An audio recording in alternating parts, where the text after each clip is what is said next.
Hi friends, இன்றைக்கி வந்து நம்ம இந்த உப்பு ஜாடியை பற்றி தான் பார்க்க போகிறோம். போன வீடியோவில் கரெக்ஷன் இருக்கும். ஏன்னா அந்த ஒரு வீடியோ 3 நிமிஷம் அப்லோட் பண்ணவே எனக்கு 1.5 GB போயிடுச்சு. எதனால் அப்படிங்கிறது தெரியலை. அதுக்கப்புறம் பார்த்திங்கன்னா லாங் வீடியோவில் வந்து எனக்கு ஃபுல் ஸ்க்ரீன் வரல. அதுக்கு என்ன செய்யணுங்கிறதும் உங்களுக்கு தெரிஞ்சால் சொல்லுங்கள். இந்த ஜாடி பார்த்திங்கன்னா நான் சங்கரங்கோயிலில் எடுத்தேன்.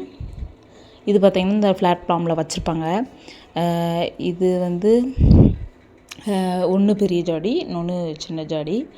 இது பார்த்திங்கன்னா 2 பீஸ் 500 அப்படின்னு சொன்னாங்க. கடைகளில் கேட்டதுக்கு ஒரு பீஸே 500 சொன்னாங்க. சரி, அப்போ நம்ம வேறு பக்கம் பார்க்கலாம் அப்படின்ட்டு நாங்கள் பைக்கில் வரும்போது இந்த வச்சுருந்தாங்க. ஒரு அக்கா தான் விற்றுட்டு இருந்தாங்க. இது எனக்கு பார்த்தோன்னே ரொம்ப பிடிச்சிருந்துச்சி. நிறைய கலர் வச்சுருந்தாங்க. எனக்கு வந்து இந்த கலர் ரொம்ப பிடிச்சிருந்துச்சு. நல்லா கனமாக வெயிட்டாக இருந்துச்சு. இதை யூஸ் பண்ணும்போது நம்ம வந்து கவனமாக யூஸ் பண்ணணும். ஆனால் இது ரொம்ப அழகாக இருக்குது.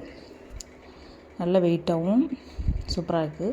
இது மழையினால் தண்ணிலாம் இருந்துச்சு. அதை நான் இப்போ கழுவி கவுத்தியிருக்கேன். இது ரொம்ப சூப்பராக இருக்குது. எனக்கு ரொம்ப பிடிச்சிருக்கு.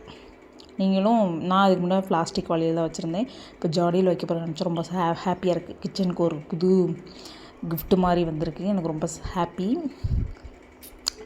நீங்களும் ட்ரை பண்ணி